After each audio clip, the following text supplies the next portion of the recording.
Howdy, homesteaders. Today I'm going to check on the microgreens I started on Saturday night.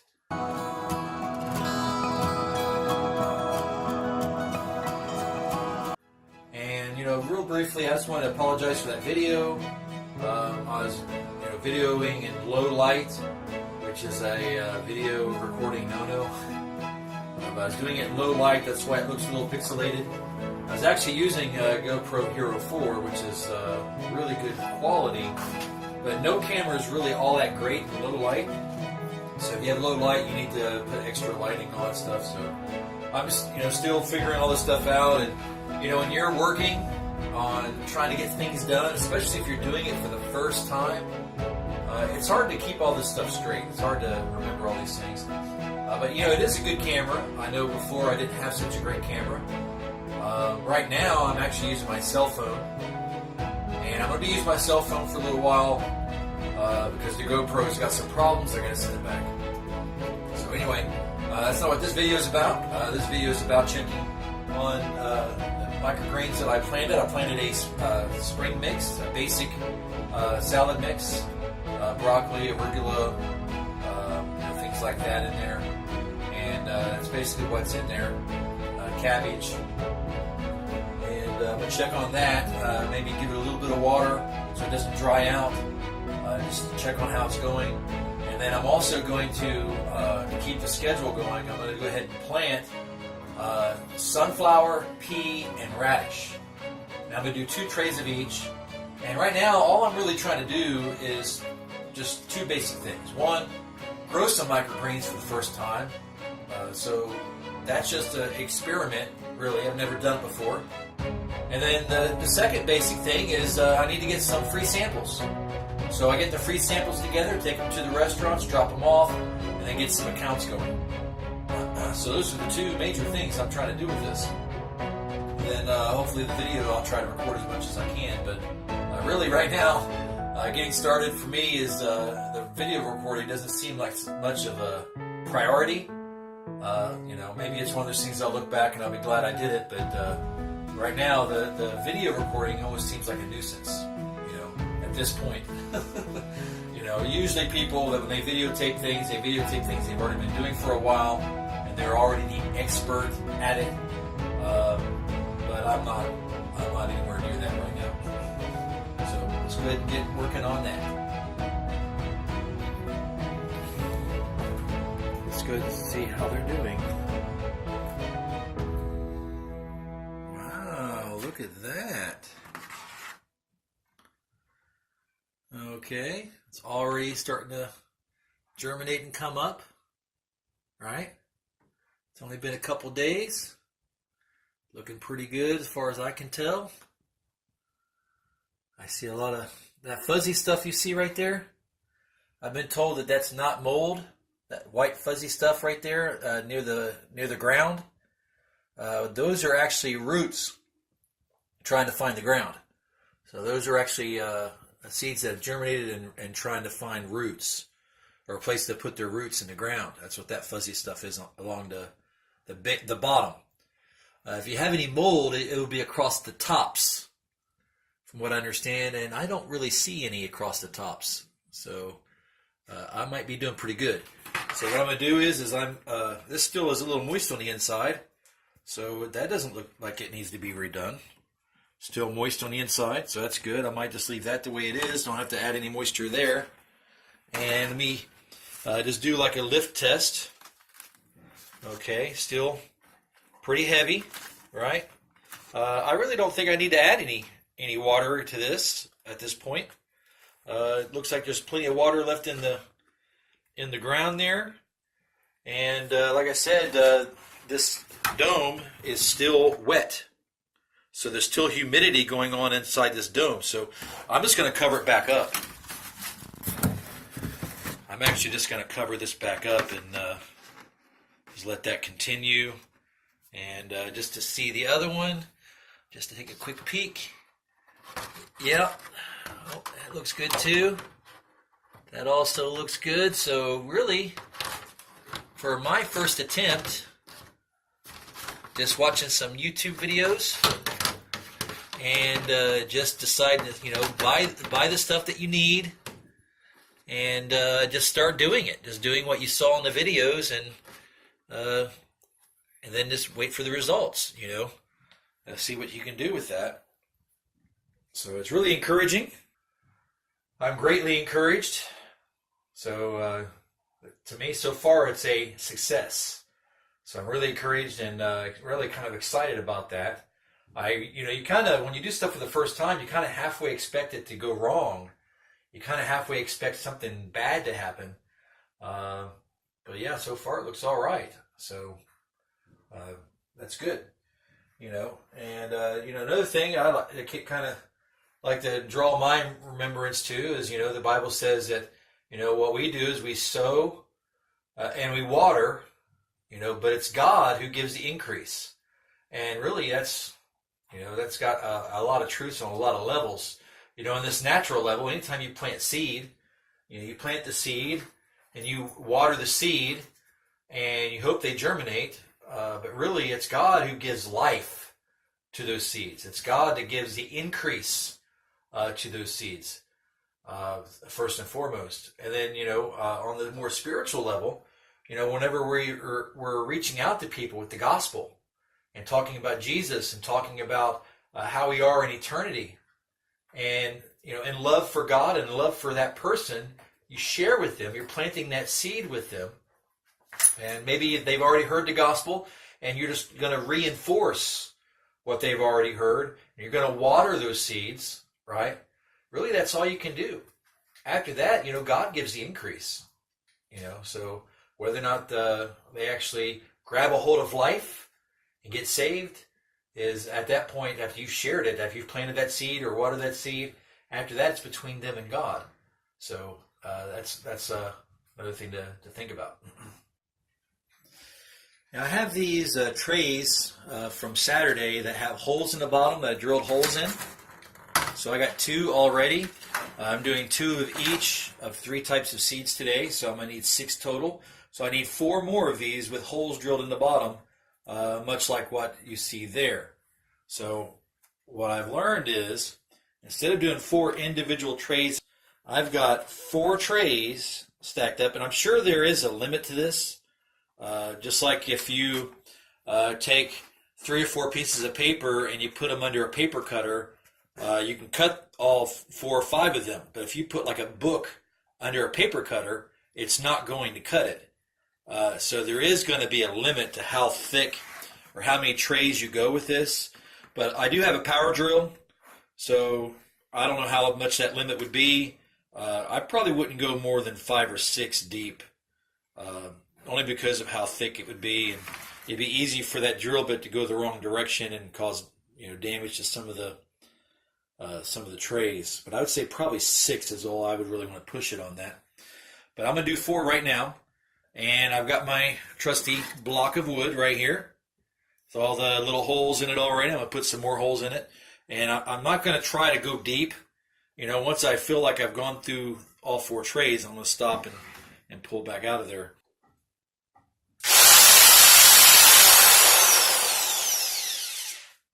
Let's get started.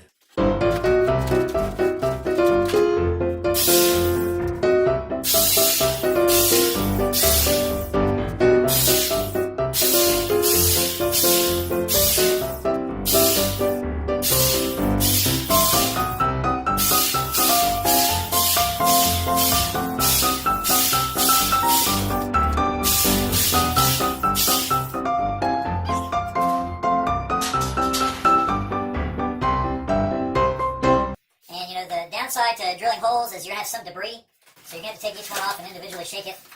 Like I said, this all sounded good.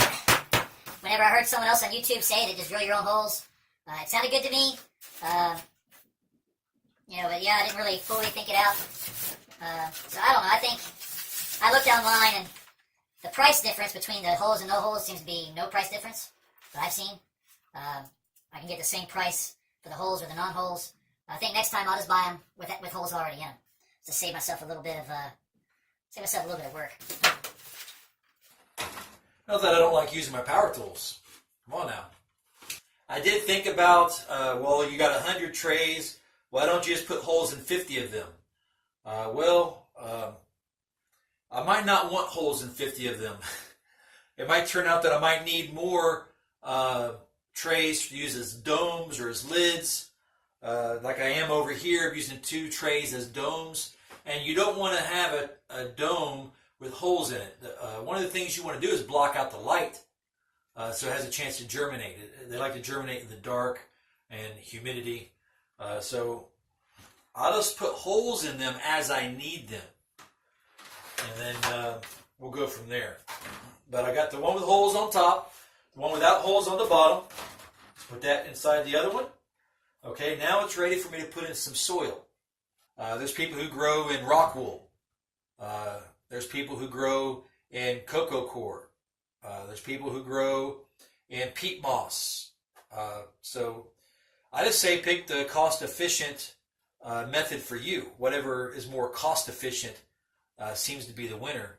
And then another video I watched where someone actually took their leftover, like after they finished growing the microgreens, they harvest the microgreens and they have that soil, that they just simply put it in an area to compost. Then they use it again and again and again. They keep reusing it. And that sounds great. The only thing I would think that you might have some issue is with the sunflower. I don't think you can compost those because sunflower is known for carrying its own little bacteria and diseases and stuff like that on the hull, on the seeds. So I would think that you wouldn't want to do that with those. But with all the other ones, I think you can do that.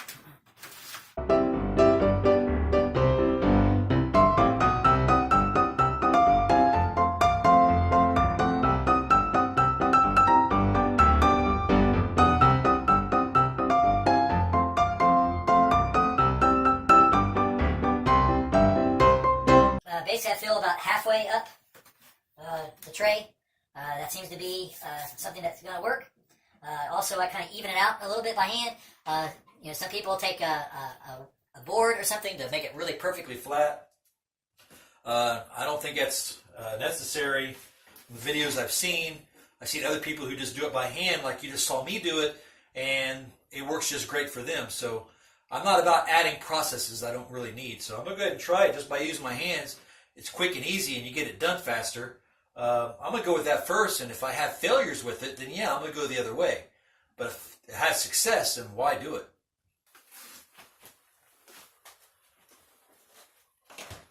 Okay, I'm back from watering that. I watered it in fairly heavily, especially since I'm not soaking my seeds either. So I'm trying to take as many shortcuts as I can. But really, aside from taking shortcuts and saving time, you do want to make sure that the output result is just as good, or without any defect. So as long as the product comes out great, the easiest way you can get to that great product is the smartest way. So that's the way I'm going to try to go. So that's all watered down, all soaked in really well. I'm going to go ahead and grab my seed. What are you doing down there, Jasper? What are you doing down there? You coming down here to help me? You coming down here to help?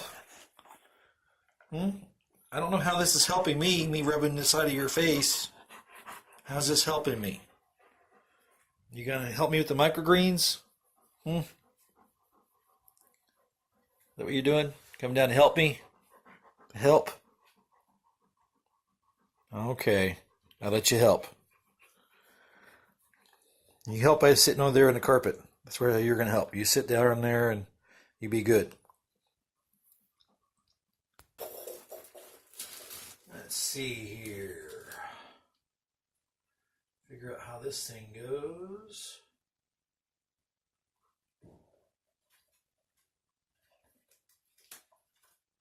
Okay, that's not the right answer. Let's try a different way. Alright. Okay. I gotta get it from the other side.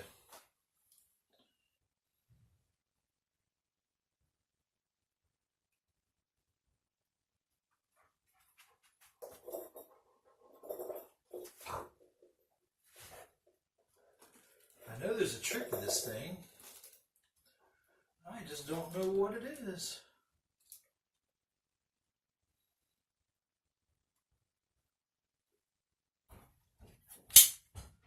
Again, use tool responsibility. You always want to try to cut away from yourself. And there's a really good reason for that. It's so that you don't cut yourself. That's the reason. In my history, I actually have a scar. I don't know if this is going to show up on camera or not, but I'll try to point it out if I can get it. Right there, I don't know if you can see it or not, there's a scar right there. The way how that scar happened is I was cutting on a sledgehammer maul for splitting wood, and there was some fiberglass tape on there, and I was trying to cut it off. And as I was cutting towards myself, right? And I cut towards myself, and the knife went right there and went right up inside my hand. It was up inside my hand. And I pulled that out. It started bleeding. I was down by the creek at my grandfather's house, and all I could do was try to hold it like this to try to keep it from bleeding and make it up to the house. And it was in the summertime. It was hot. And I remember I did make it up to the house, but as soon as I walked in through the front door, I don't know what I said. It might have been something like, I'm bleeding, I'm hurt, or whatever. And then I passed out. I passed out. And, so they ended up taking care of my hand. We just bandaged it up. It didn't really need to get stitched, strangely enough. Stitching might be a little overrated sometimes. All we did was just put a bandage on it and it healed itself. But anyway, that's what happened there because I was cutting towards myself. You cut towards yourself, where's that knife going? Right? You don't want to do that. Do not want to do that. You want to cut away from yourself. Cut away from yourself, where's that knife going? Away from yourself. That's where it's going. That's where you want it to go, away from you. I got 5 pounds of seed here. As I've been told, you want to make sure that if you got big seed like sunflower seed, then what you want to do is you want to get a lot of it. You don't want to get like 1 pound of this stuff. It won't last you very long. 5 pounds is the norm. And you can, if you're in full production, you're doing a lot of trays, you can do as much as 20 pounds of seed at a time. And that's great, but I'm not there yet. The scientific approach seems to be just spread it out, fairly dense, and wing it. Judge it by eye, approximate it, whatever you feel like doing, I guess. That's what I've been seeing on videos.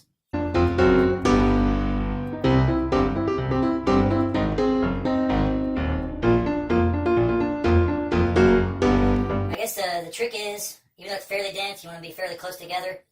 You don't want them to be on top of each other. And obviously, after you get going with doing a lot of trays of these, you're not going to be able to sit there and perfectly get every single one of these the way you want them to be. But that's just a general idea. You just don't want them to be on top of each other.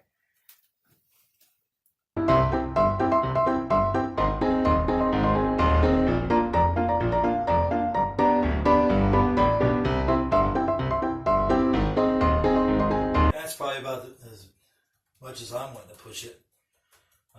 Being my first time planting sunflower, I don't want to get crazy with it. Okay, I don't guess it has to be perfect. You just don't want the seeds on top of each other because that's a wasted seed. Because the one seed will push it up, it won't make any ground contact, and it just won't germinate. So you don't want that. So you want them fairly dense, but not on top of each other. I guess I'd like to do a measurement on that, but like I said before, if you get all these things measured out in grams, like this many grams of this one, this many grams of that one, it might be good for keeping track of your stock. It might be good for making sure you don't waste a little bit of product here and there. But one thing it's time consuming. So I guess in the beginning it doesn't matter. You can take all the time you want. But I'm just imagining down the road that if I'm successful and I'm doing 50 to 100 trays a week, I'm probably not going to sit there and measure every single tray. Probably not going to want to do that. So eventually I think it all comes back to approximation. And even though being a beginner and a starter, you want more than that, I wanted more than that, that's still, just because we want a different answer, doesn't make that one a wrong answer.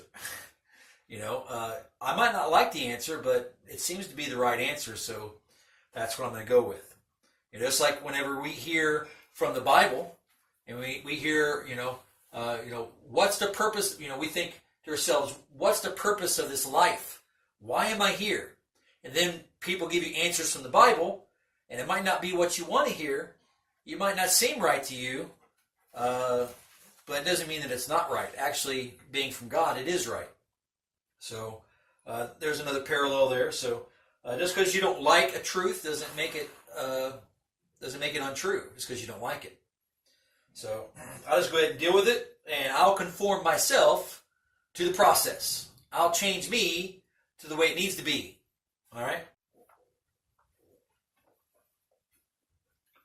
All right, now what I'm going to do is I'm going to go ahead and water these fairly decently. And after I get these watered, I'm going to put them off to the side. And these are microgreens that need to be stacked, where another tray gets put on top of them with some weight. And since I'm doing 2 sunflower, I'll be stacking the sunflower one on top of the other. And then whenever I do the pea, I'll put that on top of the sunflower. And then I'll put another pea on top of the pea. And then on the ones on the top, I'll put the 2 radish stacked on top of each other on top. And to top it all off, I'll put a tray on there and put a brick. Yes, I said a brick. On top to weigh it all down. And I guess the idea of it is that you are giving resistance to the plant, making it fight, making it work, making it do something in order to grow and to live, and it starts pushing up that tray, and it kind of builds up its plant muscles, if you want to think of it that way, and it just makes their roots stronger, makes them a stronger plant, makes them more hardy, makes, I guess, more of them germinate. So that's something that not every time is adversity a bad thing. We learn a lot of things through adversity. Things come our way, and it's not so much that bad things happen. Bad things are going to happen, but it's how do we deal with these bad things? How do we get through them? How do we deal with them? How do we deal with every obstacle that we meet? That's what's important. Not the obstacle itself, but how do we deal with it? So in that way, there's some similarity there. Okay, these seeds are watered in. I'm going to go ahead and put them on the rack over here, and then I'm going to go ahead and start with the next tray.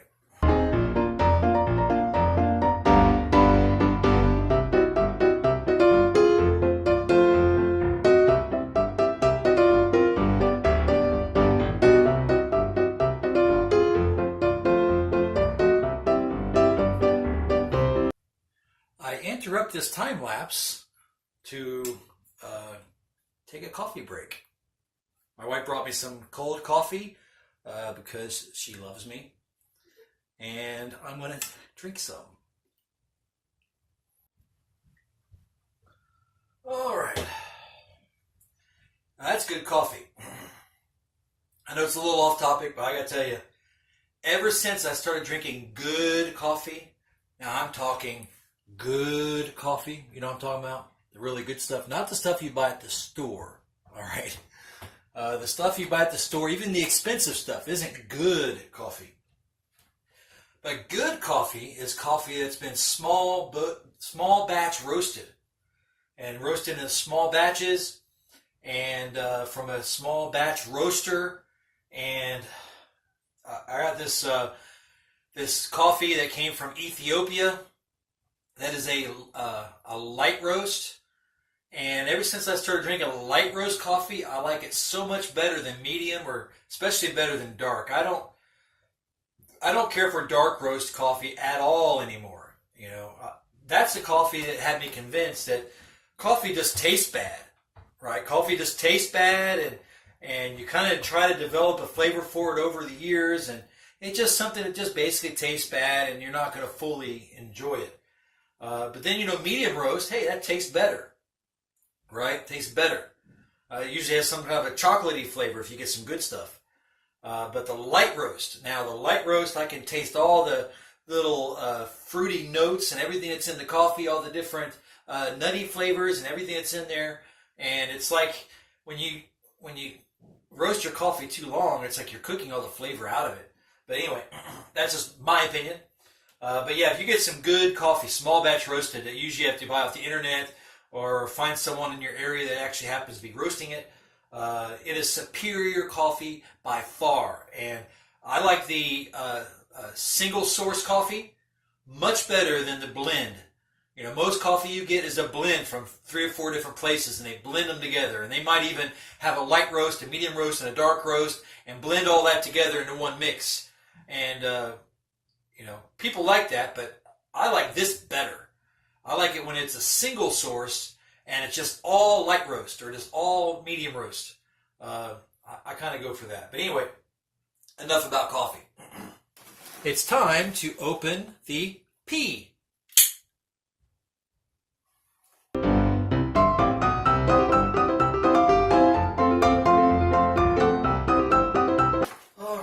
This is pretty much the same process. You just put a bunch in there, approximate it, don't stack them, fairly dense.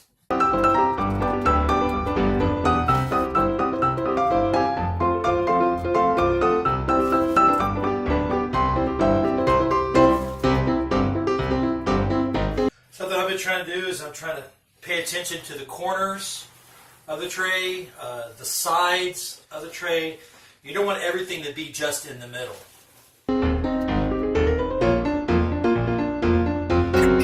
What I've been seeing people saying that you want the pea fairly dense, but if you make it too dense, then you're increasing your chances of damping down or moisture and mold being a problem. So you want it to be fairly dense. You don't want there to be a lot of holes, but at the same time, you don't want it to be so dense that you have those problems. I encourage whoever's watching this to, don't just take my word for it. Watch videos, check it out, do your own work, do your own research, and, there's a lot of value to doing your own research. When you do it yourself, and you put some work into it, then whenever you get that same truth, you have gained confidence in that truth.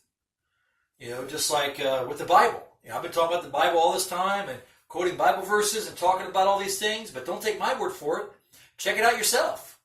And you come to the same truth, on your own, and you gain that confidence in the truth. That's what I want everyone to have. I want to have everyone have confidence in the truth.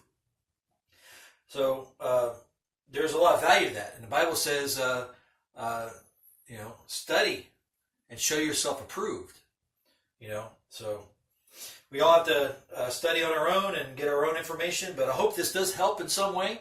Maybe point you in the right direction, and might even put you in the right direction to get better information than what I'm giving you. I gotta tell you though, you get this uneasy feeling doing it for the first time. Half the time you're thinking, well, I'm not doing enough. I need to put more. And then other half the time you're thinking, well, I'm overdoing it. I need to put less. And really, I just don't know it the first time, so I'm going to go with that. Let's go ahead and take a look at it. That's what I've got.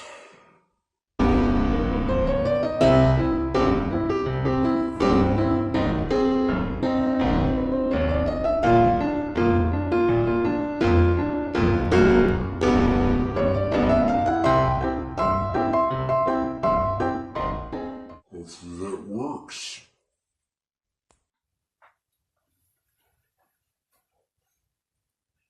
I'm just going to water these in, and then after I get these watered in, I'm going to return you to your regularly scheduled time lapse.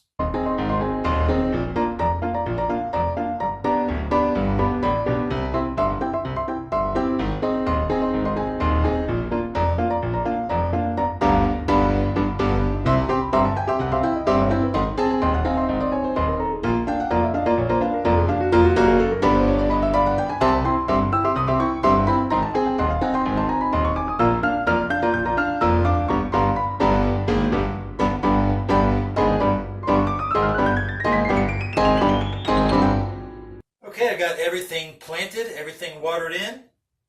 Everything looks good. And as far as I can tell, it's my first time. I got all of them stacked, right? So now I'm going to put the one on top, and I have to go outside and get a brick.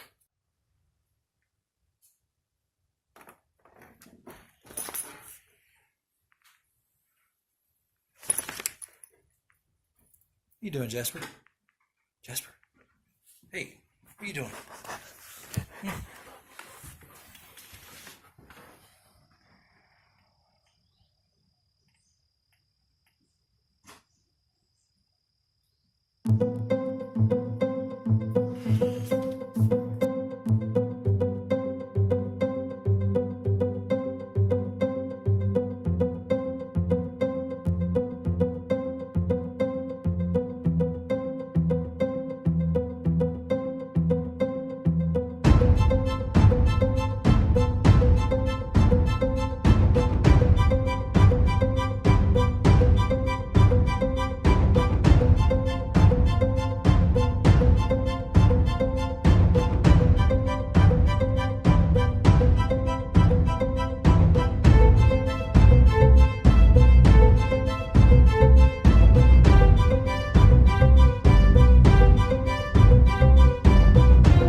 Okay, these things are already so heavy without the brick. I didn't want to put the brick on there and then try to lift it. So I went ahead and put the stack trays under here. And I'm just going to put the one brick on this side, you know, and put another brick on that side. You know, just kind of evenly distribute the weight, and catty corner it a little bit. That might be good, and see how that goes. I have the microgreens planted. My first 8 trays are in. 2 of them germinating very well. They're on a I think it's a 10 to 12 day cycle, so I'm basically judging them at about 10 or 11 days, and then the other ones are on an 8-day cycle.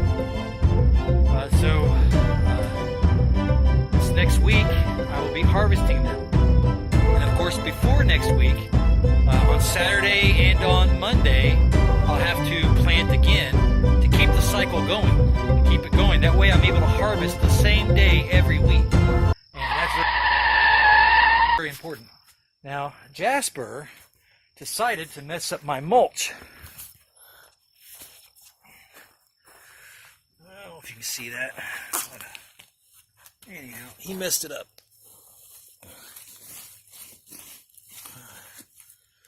There.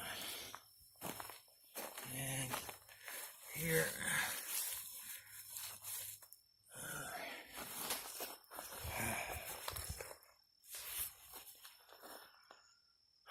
That dog! Ooh.